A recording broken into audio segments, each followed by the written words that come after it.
Can someone help Uncle Benny? Hey there, guys. I know you were really looking for unicorn safaris, but you ended up stumbling across our podcast. We are called Tart 5. My name is Ruan, and I'm here with a bunch of guys that love rugby. We thought with the upcoming Rugby World Cup tournament, we'll give it a crack and start talking about some of the games, and hopefully you guys enjoy it. So we've got a few other guys that aren't on the call today. We'll tell you about them. But I think the big question really is why we call Tide 5. Well, it's not because we've been hitting the gym lately, although some of us definitely should be. And it's not because we're on a tight budget, although, who isn't these days? It really is because we're as tight as Vermeulen's muscles when he's pulling over that green and gold these days. Listen, some might even say we're as tight as Eddie Jones' sphincter before his team's opening pool clash against a very physical Georgian side. So here's the deal, folks. We've got a bunch of guys. We're going to talk some rugby. We're going to put some predictions out there, and hopefully you enjoy it. So firstly, my name is Ruan, as I said. I am definitely better at ordering takeout these days than I am at running the ball. I'm in a wheelchair. We're not going to talk about that too much now, but in case you see me rolling around, you know why. Then we've also got Herschel here. He's our resident rugby trivia master, ref, and general scapegoat. Seriously, this guy knows more about rugby than a number. Wow. Then we've also got Matt over here. He's our rugby romantic. He's the one who is up watching Rugby World Cup highlight reels and believes in the power of the haka. As you can see, he's got the beard to match it. Then we've also got Zach, who'll join for a few of our sessions. He's the guy who's convinced he could have been an All Black had life not intervened. He's got the kits, he's got the boots, and he's got the swagger. And then last up, we've got Jono supporting the underdogs. He is our resident skeptic, and he's the one who always questions the refs' decisions. In life. All right, guys. So whether you're a seasoned rugby pro, if you've never seen a scrum in your life, we'll be talking rugby, cracking jokes, and who knows, maybe even we'll solve the age-old debate, is it a ruck or a maul? But okay, let's get into the crux of it, guys. The opening game tonight, I think that really is why we are here today. And it is New Zealand-France. It is a big game. It's the host nation, a lot of passion going in there. I've heard a lot of people talk about, France being the bogey team for New Zealand, especially in World Cups. We know what they did to them in 99. They can do it. They're obviously on top form, having not lost at home since 2021. It is a home World Cup. And yes, in 2007, they couldn't get it right. But at the moment, they've got a powerful team. They've got Dupont there. They've got Pinot. They've got Ramos at the back. They've got a solid pack. The reality is it's a big game. We've got a couple big injuries in New Zealand with Frizzell, Lomax, and Barrett not being available. Obviously, I think the big potential loss for France is Dante, right? That powerful powerhouse at number 12. Now they've brought in a season 12 in his position. Joram. Pardon? Joram.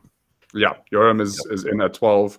Will he be able to give them that front foot ball, which makes them so devastating? I think that's the question. And if they do, with Barrett out at 12, obviously they've opted for Leonard Brown. Does that change the dynamic? Does it make it better? Does it make it weaker? It's an exceptional game ahead of us tonight. And I think pretty much everyone that watches rugby in the world is going to be watching that with bated breath. It's most likely to decide the winner of Pool A as well. And obviously dictate who ends up against you in the quarterfinals based off of that. It is a big game, guys. What are we feeling, Matthew? Yeah. So look, I'm looking at the small things and I'm looking at the big things when I'm talking about this match here. So let's first talk about your altitude, right? Your air density. I know it's getting a bit ridiculous, but those things change the way the ball travels through the air and that sort of thing. Even now, the heat. Yeah. Well, France. We can get into aerodynamics here and talk about the air molecules and that sort of thing, but let's not go too far into that. But they're used to the way France, I'm saying, they're used to the way the ball travels through the air. They're used to that climate. Yes, you guys came in a month and you guys are training there and you're getting used to the ball and stuff like that. But there is such a thing as a home ground advantage. You also gonna let's take okay. We've all played rugby here, and let's be honest. When it comes to playing a game at practice and then playing a game where there's fans there that are chanting against you and all of these things, it does mess up your game most of the time. If you're not mentally strong, it messes up your game. Now you're playing at their home ground. You've got all these other things, and these guys don't underestimate France, because the thing is that they actually have quite a strong team. They're physical, and the thing is that they've got Dupont there, who's like a magician there. He's got an eye for a gap, and he's also, his strategy when it comes to ball play is phenomenal. At this point, he's doing really well. But then again, on the other side, you've got the All Blacks, and everybody knows, it goes without saying, one of the greatest teams in the world. And they've taken a loss. Same story. Now it's a thing about. We know what a hurt New Zealand team can do. I think we've all seen that. They're coming back with a vengeance as well. They're looking to prove a point. And yeah, let's look at that midfield there. Okay, so you got Yoram there, 22-year-old, I think. Yeah. He's got experience and stuff. Leonard Brown has more experience than Jordie Barrett. Okay. And Leonard Brown's he's won a good couple of games for the All Blacks. He's not that much of a physical 12. He's more of an attacker, but he does the job in defense. So I was worried if it was Dante, because I was like, how is he going to handle Dante? But now that it's Yoram, I think it takes a little bit of pressure off of that midfield. The forward pack, with the injuries with Lomax, they've replaced him with Nepal Lau. I don't know how to even say it. You know who I'm talking about. But yeah, that guy is also he's a good replacement. So I don't think there's any type of weaknesses there. There barely ever is when it comes to the All Blacks. So I'm gonna say, just to wrap it up, All Blacks gonna take this one. Yeah. I as for the margin, I'm gonna actually go ahead and say that it's gonna be a big one. Just because of the fact that they need to prove a point now after what happened with the South African game. So yeah, large margin, New Zealand. Okay. Coming off 13 straight wins, obviously before the loss to South Africa 2 weeks ago. So it's a good call. Herschel, what are your thoughts? I'm not gonna analyze the game like Matt did. What I'll do, I'll just go straight for the jugular. Playing France in France, and especially in the World Cup, is going to be really, really tough. Losing Barrett at the inside center, it's a loss, but I don't think it's a big loss. New Zealand has 3 players in every single position except for Ricky Ruan. He is just a machine in the outside center. He's quick, good hands, good tackler, good defender. However, we saw what Moody did with him. Nothing, there's nothing that Ricky Ruan could have done. But in the end of the day, Leonard Brown who's coming in, it's just another guy that fits. New Zealand has played the law that can fit into positions like Matt said. He has been part of New Zealand's system for a very, very long time, so it's not even a stress out. I do think that France has a lot more going for them. New Zealand has lost against South Africa really badly, but I don't think it's, South Africa really played really well in that game. They just could apply pressure in the right areas of the game, yellow cards after yellow cards, and then a red card afterwards. And when you consecutively the game starts and all that stuff, I do think that New Zealand will come across victorious in this game. And I know it's a difficult thing to say that. I mean, a lot of people will write off New Zealand just because of the South African game, and I don't think it's fair to say that because they have been playing really well. The reason why I go for New Zealand is because, there's going to be so much passion behind the game. They are a team that bounce back. They are one of those rugby nations that just proves to you to say, you know what, we don't look and as we just look in front of us, and that's exactly what they're going to do. They're going to beat France exactly by, let's say, about 6 points. They're going to come across victorious. Ramos is going to definitely kick over, and I'm going to say something else that's going to be crazy. France is not going to score one try. They're not going to score one try. They're going to rely on Ramos to kick them over the line. That's not going to happen. Ramos is going to kick, but they're not going to score any tries. The point is going to try his thing. Sevilla is going to watch him. Sam Kane is going to watch him. They're going to pin the pawn down. They're going to close down his space because he likes to run from the breakdowns. It's not going to happen. New Zealand has a plan. They're going to win it.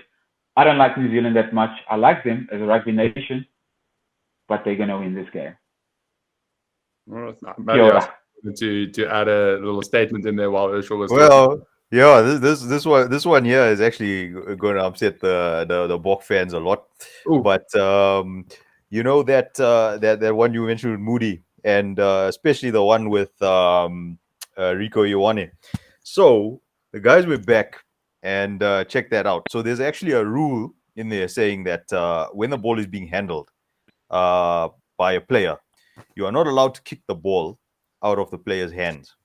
Oof. And they went and zoomed into that. Rico went in and he touched the ball with both hands, meaning the ball now is technically being handled, right? The ball got kicked out of his hand, which is illegal. The ball rolled through, and then he went and scored the try.